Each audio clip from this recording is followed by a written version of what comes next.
All right, here we are. So this will be our first lesson. So we are going to talk about the language of algebra. So I would like to give credits to the creator of this textbook, which is A.J. Hobson, named just the math.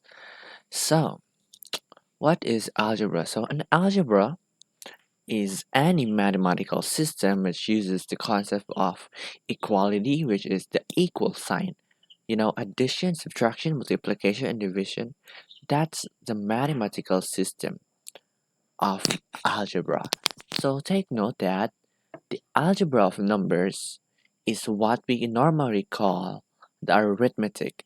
And as far as this unit is concerned, it is the only algebra of numbers which we shall be concerned with. So, we have some stuff to remember about basic algebra. So, suppose like we will use the symbols A, B, and C to denote the numbers of arithmetic. Then A plus B is called the sum of A and B. When you see an addition sign, it means the sum. If they are finding the sum, you will gonna add those two numbers. So next is the difference. When we have the plus, we have the minus. When the minus, that means the difference. That's the difference of A and B. If they are looking for the difference, you're just going to subtract the numbers. Okay, next we have is A times B. So multiplication, or A dot B. Sometimes multiplication is shown like that, A dot B, or just two variables sticking with each other without any signs. If you don't see any signs, that means the multiplication. So that is the product of A and B, or sometimes it's enclosed in a parenthesis. When you see two parentheses besides each other, that means that they that you are going to multiply. So when they are looking for the product, you are going to multiply the answer. And as the last one, if you probably guessed, that will be division. So when you see a fraction form or this, like two dots and a line in between, so that means division. So you are going to divide numbers. That's the reverse of multiplication. So that is called a quotient, or the ratio of A and B. So if they are looking for the quotient or the ratio, you are just going to divide. So the ratio is not that common, but they are mostly looking for the quotient.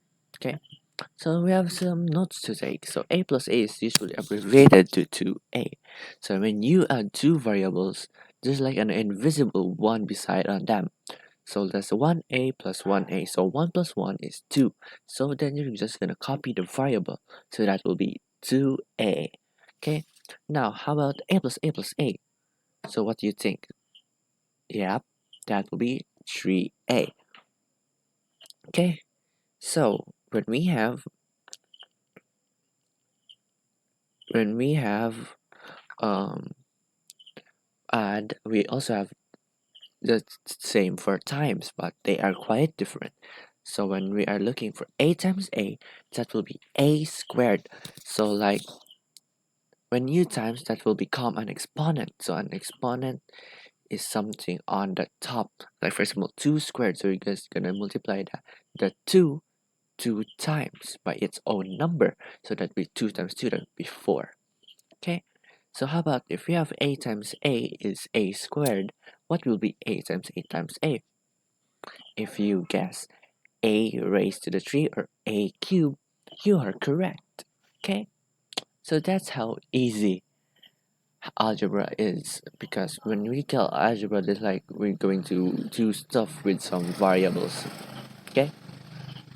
And we also have some other things to remember first, like 1 over A, or sometimes written as A raised to negative 1, is that it will be called the reciprocal of A. Okay, that is the reciprocal of a. And when you see a raised to negative 1, you can convert it into 1 over a or something like that. Okay, so the next thing we have here is the absolute value. So modulus is not that kind of common. So an absolute value can be defined in two statements. So these two statements are, so remember that if you do like two lines between some kind of equation, so that means the absolute value. So the simple definition is absolute value f. When you put a positive or a negative number inside of that, you will get a positive result always. Okay, so so so these are the two statements. So the first one is the absolute value of a is equal to a when a is positive or 0. Okay, next is the absolute value of a is equal to negative a when a is negative or 0. So when you put um two two when you're gonna put like two number here, why do I have two cursors? Okay, so when you're gonna put like, let's say negative 5 here, so when you plug in negative 5 in this a, so it will have like some kind of parenthesis. So a negative number times a negative number, that will be equal to positive number. So as you can see, that will be all be a positive number. So further on, as we work throughout these lessons, so we will work on fraction or ratios that will appear later. But before that, we will state the reference of the rules of combining fractions together. So here are the rules for combining fractions. So first, these are the four simple basic rules of plus, minus, times, and divide.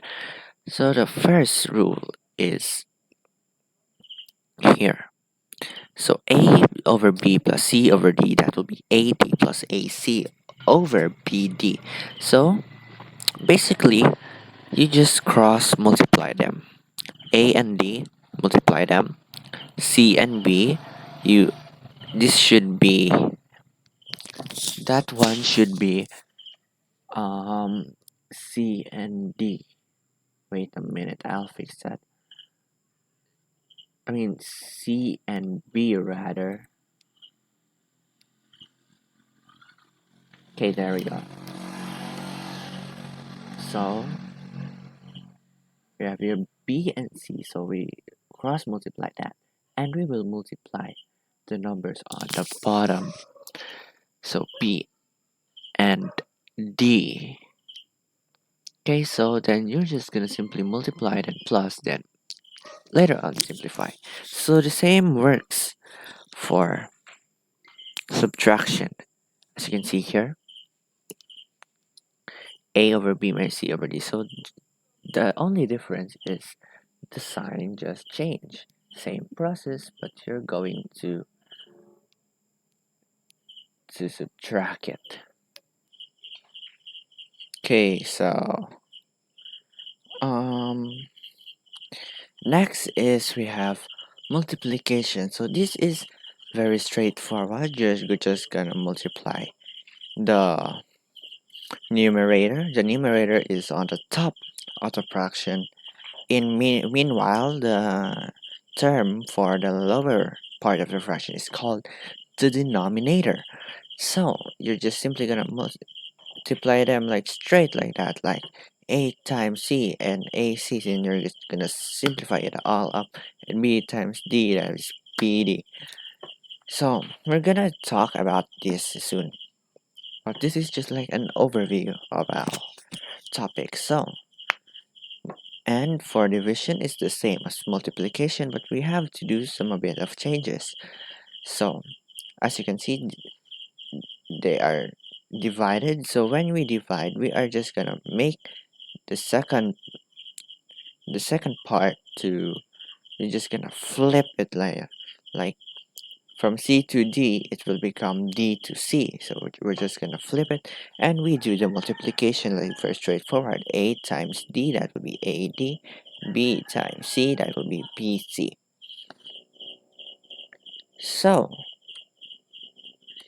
um so that's it for our lesson, and it's a very simple lesson, so it doesn't really that hard. But in the next few lessons we are going to talk more about so in the next lesson we are going to talk about, let me see, we're going to talk about the laws of algebra. So we're gonna, so like just like